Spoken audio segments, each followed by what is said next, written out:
రవ్వతోటి సింపుల్గా కేక్ తయారు చేద్దాం. ముందైతే మందంగా ఉన్న గిన్నెలో ఇలా ఒక స్టాండ్ లేదా గిన్నె మూత ఏదైనా తీసుకోవచ్చు. దాని లోపల ఫిక్స్ అయ్యేది ఒక గిన్నె తీసుకోవాలి. దానిపైకి ఒక మూత. ఇలా టూటీ ఫ్రూటీ 30 రూపాయల ప్యాకెట్ నేనైతే తీసుకొచ్చిన వేసి చూద్దామని. రవ్వ ఒక కప్పు తీసుకున్నా. రవ్వ ఒక కప్పు తీసుకుంటే మనము షుగర్ కూడా ఒక కప్పు తీసుకున్నా. షుగర్ అయితే కొంచెం తక్కువ తీసుకున్నా. రవ్వ కంటే కొంచెం తక్కువ ఉంటేనే బాగుంటుంది. మరీ స్వీట్ లాగా బాగా సరి ఉండద్దు. కొంచెం తక్కువ తీసుకున్నా. కరెక్ట్గా సెట్ అయింది. మెత్తగా గ్రైండ్ చేసుకోవాలి. నేనైతే కొంచెం రవ్వ ఉంచినా కానీ మొత్తం మెత్తగానే మంచిగా మిక్సీ పట్టేయండి. మళ్ళీ వేరొక గిన్నె అవసరం లేదు. మిక్సీ పాత్రలోనే ఒక కప్పు పెరుగు, ఒక కప్పు పాలు, ఒక కప్పు నూనె. ఇక్కడ నూనెది నేను రాలేదు వీడియో, వేసుకోండి. ఒక కప్పు నూనె, కొంచెం బేకింగ్ సోడా, నేను ఈనో కూడా వేసిన ఒక హాఫ్ స్పూన్, అది ఒక హాఫ్ స్పూన్ ఇది వేసుకోవచ్చు. అది మొత్తం మళ్ళీ మిక్సీ పట్టిన తర్వాత టూటీ ఫ్రూటీ కూడా వేసి ఉట్టికి కలపాలి. మిక్సీ పట్టద్దు.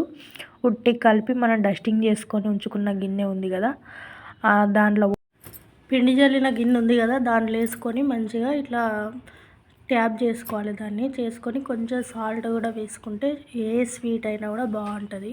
నేనైతే బనానా జ్యూస్ వేసినా కూడా అందులో వేస్తే ఒకైనా కామెంట్ పెట్టిండు, బనానా జ్యూస్ సాల్ట్ వేస్తారా అని. ఒకసారి వేసి చూడండి, చాలా బాగుంటుందని నేను కూడా చెప్పేసిన.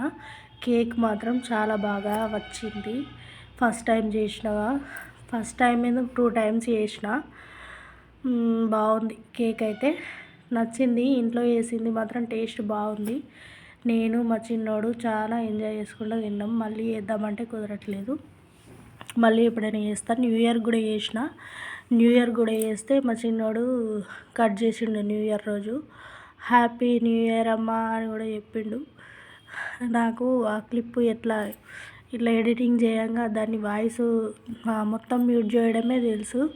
కొన్ని నేర్చుకోవాలి. ఇంకా నేర్చుకుంటా పోతూ ఉంటే నేర్చుకుంటూనే ఉండాలని. ఇటు నేర్చుకోవడం ఎప్పుడు, ఇవి అప్లోడ్ చేయడం ఎప్పుడు, ఇది చాలా నేర్చుకోవాలి వీడియోలు చేయడానికి. అటు నేర్చుకోవాలి, ఇటు చేయాలి. Thank you for watching.